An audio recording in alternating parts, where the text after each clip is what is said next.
Welcome to another edition of GW Unspoken, where we discuss stuff we typically don't talk about, but probably should. And we're here with Season 4, Episode 6, talking about leadership and purpose. And I want to share a couple of TED Talks that I was listening to this week. And one was based on resilience from Lucy Hone and the other from happiness by Tia Graham. And it was very interesting to see their spin on what leadership and purpose really is. And I really, I don't know to just hash out what they said, but I'm trying to put a spin on it. And again, it's only my ideas that come from the understanding from what I've listened to these, what I've taken out of these TED Talks. But first of all, Lucy Hone, an educator, I believe she worked with corporates as well, mother of 3, and unfortunately she lost her daughter in a car crash with one of her friends. And the ironic thing about that, or not even ironic, but the terrible thing about that was that she was actually out in the corporate world and education world talking about what it means to be resilient. And she had to take that on board to say, now how do I become resilient? It's okay in theory and I'm helping other people, but when it's your own child, the most probably special love you've got in your life and it's now affected you because she's gone, daughter, 12, how do you move on? And, she came up with 3 major things, and I thought it was really interesting what she said. But number one is you're going to have crap days. You're going to have those shit days where, you can't be happy all the time. And I think that's where our youth and adolescents and tweens probably get it wrong, where they think they have to be happy all the time. They have to be engaged. They have to be, have that dopamine on and say that I'm in a good mood all the time, and you don't. And no matter what you do, you think about your circumstance out there and listening to the show, what are some of the things that you think of and you think, oh, no, I know this is going to happen today and it's going to be terrible. And you've already got your mindset. You've actually got it set up to fail. You've already manifested that stuff, really. So I think number one, she said, you got to understand you're going to have crap days and you can't be happy all the time. Tia Graham, she talks about, what is the meaning of happiness? Well, it sounds crazy, but it's doing all those things that make you happy every single day. And she said it takes a will and a way to do that. And if you actually can work or help someone out or do something that's meaningful that helps other people, it increases productivity by 13%. And it's where most successful people are. And she talks about quality time and good sleep and, 4 lots of 20 minutes of movement every single day. We know that. We know it's important. Those things are part of the innate code that we talk about in the business. But, how do you actually become, get over your thoughts of having a bad day, especially if you lost a loved one. And for those people out there who've lost a loved one, obviously thoughts out to you. All right. So, she says, Tia Graham talks about, don't think about what society expects from you. Set examples for children and teams. Set your intention. So how do you get over the crap days? Maybe we can try setting an intention for the day. Try and have a positive bias in what you're going to do. And I think that's the second thing I want to talk about, because Lucy Hone talks about you've got to train your brain to fight the negatives. We are automatically geared to look for negative things. It's happened in prehistoric times where, you're out in the hunters and gatherers out there. We're out and trying to kill beasts for food, and they had to be careful for themselves in case a lion, tiger, bear would come and get them. So naturally, primitively, our brains were set up to look out for the dangers. Now the problem with that is that bear analogy, like Nadine Burke-Harris talks about it really, really well in her TED Talk, and she talks about the ACE, or the adverse child experience, why people are so traumatized or easily stigmatized, because they're in that fight, flight, or freeze. Or now it's a fawn. Those areas of your brain all the time. So if you've gone through some trauma, you've got more of a chance that, you have got that bear analogy where you're on fight or flight, particularly all the time. And what happens when you have fight and flight all the time is that those adrenal glands are going crazy. Your brain and releases all this cortisol, ready to fight the bear or run away from the bear. Or, she also talks about you're full of adrenaline. So all this stuff's pumping through your veins the whole time.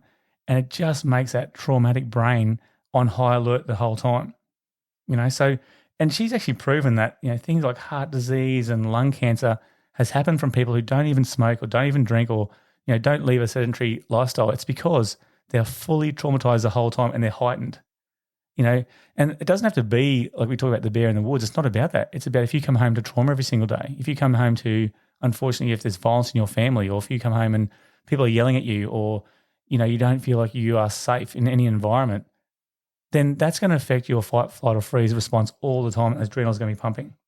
So how can we do that? How can we, to get rid of all those negatives in our brain, how can we release all that tension? Well, movement is a good one.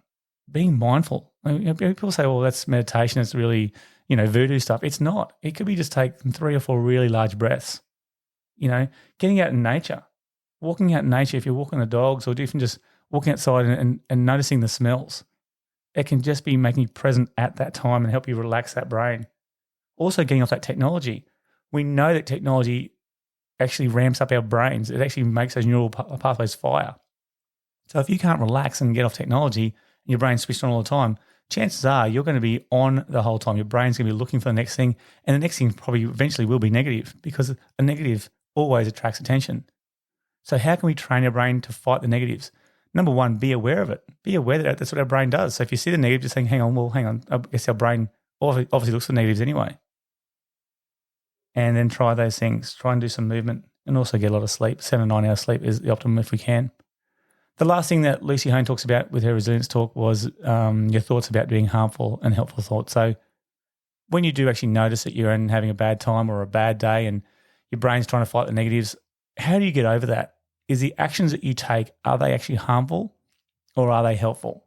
Because if you use those two words and you put them in a basket in every kind of situation or experience that you have, and you can think, hang on, whoa, just stop.